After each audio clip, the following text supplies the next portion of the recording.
যিনি ইমাম তিনি মুসল্লি নয়, কিন্তু প্রত্যেক ইমাম তিনি মুসল্লির যে স্টেজ সেটা অতিক্রম করে আসে। এর জন্য আমাদের বুঝার ভুল আছে, আমরা ইমাম বুঝতে পারি না, ইমাম কাকে বলে সেটাও জানি না। ইমাম শব্দের অর্থ কি? নেতা। নেতা মানে কি? যিনি নিয়ত এবং কর্মের সম্মুখে থাকে তাকে নেতা বলে। নিয়ত এবং কর্মের সামনে যাকে রাখা হয় তিনি হচ্ছেন ইমাম। দেখেন না মসজিদে গেলে ইক্তাদাইতু বিহাযাল ইমাম, ইমাম সামনে না, আবার আপনি নামাজে দাঁড়াইছেন, রুকু করতেছেন, সিজদা করতেছেন ইমামের পিছে, ইমামের পরে। এর জন্য ওই রুকু সিজদা করা তো এটা কর্ম। এর জন্য মসজিদে দেখেন গেলে পরে আমরা ইমামকে নিয়তের সামনেও রাখি, কর্মের সামনেও রাখি। নিয়ত আর কর্মের সামনে যাকে রাখা হয় তিনি ইমাম। মুসল্লি কাকে বলে? মুসল্লি তাকেই বলে যিনি রসুলকে পরিপূর্ণরূপে অনুসরণ করে। রসুলের অনুসরণকারীকে, ইমামের অনুসরণকারীকে বলা হয় মুসল্লি। তাহলে আমরা যে সালাত করি, সালাত মানে কি? সালাত শব্দটা আরবি, সালাতের ফার্সি নামাজ, বাংলায় বলা হয় সংযোগ, যোগাযোগ, প্রচেষ্টা রসুলের সাথে আর রবের সাথে। রবের সাথে রসুলের সাথে সংযোগ, যোগাযোগ, প্রচেষ্টাকেই বলা হয় সালাত। সালাত মানেই হলো মহব্বত কার? রসুলের। সালাত মানে মহব্বত কার? রবের। রবের মহব্বতকে সালাত বলে, রবের মহব্বতকে সালাত বলে, রসুলের মহব্বতকে সালাত বলে, মুর্শিদের মহব্বতকে সালাত বলে। যার মহব্বত রবের সাথে সর্বক্ষণ, তিনি দাইমি সালাতের উপরে বসে আছেন, তিনি দাইমি সালাতের উপরে দাঁড়িয়ে আছে। সালাতের সম্পর্ক কর্মের সাথে না, মহব্বতের সাথে। মহব্বত রবের মহব্বতই সালাত। আর গুমরাহি কি? খান্নাসের মহব্বতকে বলে, খান্নাসের মহব্বতকে গুমরাহি বলে, আর রসুলের মহব্বতকে হেদায়েত বলে। মহব্বতের উপরে কিচ্ছু নাই, মহব্বতই জিকির, রসুলের মহব্বতই জিকির, রসুলের মহব্বতই সালাত। এর জন্য আমরা বুঝার চেষ্টা করি কোরআন কাকে বলে, কিতাব কাকে বলে, ফুরকান কাকে বলে, আমরা যেন বুঝতে চেষ্টা করি। বুঝার পরে আগে বুঝো পরে মজো।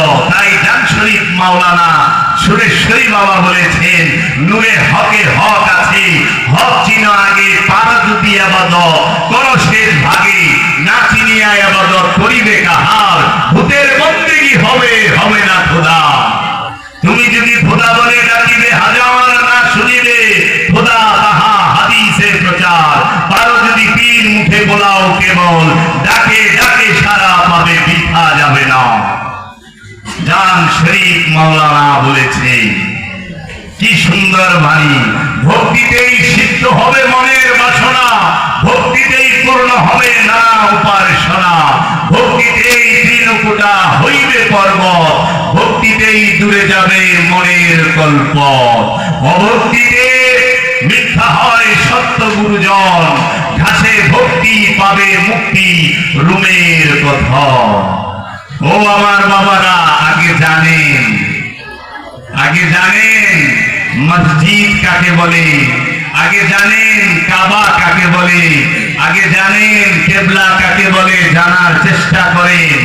মসজিদ কাকে বলে, কেবলা কাকে বলে, কাবা কাকে বলে, কোরআন কাকে বলে, কিতাব কাকে বলে, হিকমত কাকে বলে। কিতাব কি? কিতাব কোথায় থাকে? কিতাব নাজিল হয়, কিতাব ছাপা হয় না, কিতাব লেখা যায় না, কিতাব নাজিল হয়। আল্লাহ কিতাব নাজিল করে, আল্লাহ কিতাব লেখে না, আল্লাহ কিতাব ছাপায় না। আল্লাহ যে কিতাব সেটা নাজিল হয়েছে, কার উপরে নাজিল হয়েছে? আল্লাহর কিতাব আল্লাহর বান্দার উপরে নাজিল হয়েছে, আল্লাহর কিতাব আল্লাহর বান্দার উপরে নাজিল হয়েছে। আল্লাহর কিতাব কার জন্য হেদায়েত? মুত্তাকির জন্য হেদায়েত। আলিফ লাম মিম যালিকাল কিতাব লা রাইবা ফীহি হুদাল লিল মুত্তাকিন। আল্লাহর কিতাবে কোনো সন্দেহ নাই, আল্লাহর কিতাবে সন্দেহ করার কোনো অবকাশ সন্দেহ করা যায় না। মানুষের লেখা কিতাব, মানুষের পেরেশে ছাপানো কিতাবে সন্দেহ থাকে, আর আল্লাহ কিতাব নাজিল করে, আর সেই কিতাব যে পাঠ করে তিনি ওলি হতে পারেন। এজন্য আগে জানতে হবে কিতাবের মূল বিষয় কি। আরেকটু লক্ষ্য করেন, যখন কিতাব নাজিল হয়েছে 570 খ্রিস্টাব্দের পরে, এবং আল্লাহ কোরআনে সূরা বাকারাতে বলেছে আমি মূসাকে কিতাব দিয়েছি, আমি মূসাকে কিতাব দিয়েছি। আল্লাহ সূরা মরিয়মে বলেছেন আমি ঈসাকে কিতাব দিয়েছি। আল্লাহ রাব্বুল আলামিন সূরা কাহাফের 1 নম্বর আয়াতে বলছে আমি আল্লাহর আমার বান্দাকে কিতাব দিয়েছি। তাহলে মুসা নবীকে যখন কিতাব দিয়েছে তখন কি কোনো হাতে লেখা বই ছিল? কোন পেরেশে কাগজ কালিতে ভাষার অক্ষরে ছাপানো বই ছিল না। মুসা কালিমুল্লাহকে আল্লাহ রাব্বুল আলামিন যে কিতাব দিয়েছেন সেই কিতাব কোন কিতাব? সেই কিতাব কি সহিফা নামক বই, মানুষের হাতে লেখা বই, হিব্রু ভাষায় লেখা বই, আরবি ভাষায় লেখা কোন বই, বাংলা ভাষা ইংরেজি ভাষায় লেখা কোন বই? না না, একটু জানার চেষ্টা করেন। ঈসা রুহুল্লাহ সূরা মরিয়মের 30 নম্বর আয়াতে বলতেছেন ইন্নী আব্দুল্লাহ, আমি আল্লাহর বান্দা।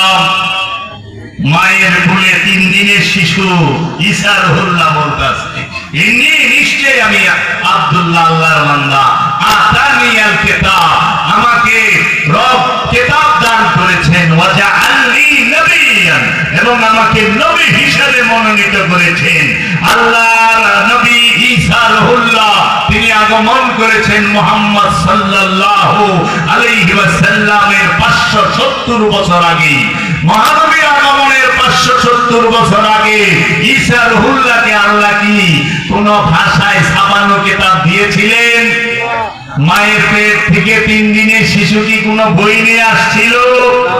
তাহলে জানার চেষ্টা করেন হাকিকি কিতাব কোনটা, মেজাজি কিতাব কোনটা, জাহিরি কিতাব কোনটা, বাতিনি কিতাব কোনটা, জানার চেষ্টা করেন। আর জাহিরি কিতাব পড়ে তথ্য পাবে, বাতিনি কিতাব পাঠ করতে পারলে হেদায়েত পাবে। বাতিনি কিতাব পাঠ করলে হেদায়েত পাওয়া যায়। সেই বাতিনি কিতাব ঈসা রুহুল্লাহ নিজে, সেই বাতিনি কিতাব মূসা কালিমুল্লাহ নিজে, সেই বাতিনি কিতাব রাহমাতাল লিল আলামিন মুহাম্মদ সাল্লাল্লাহু আলাইহি ওয়াসাল্লাম নিজে।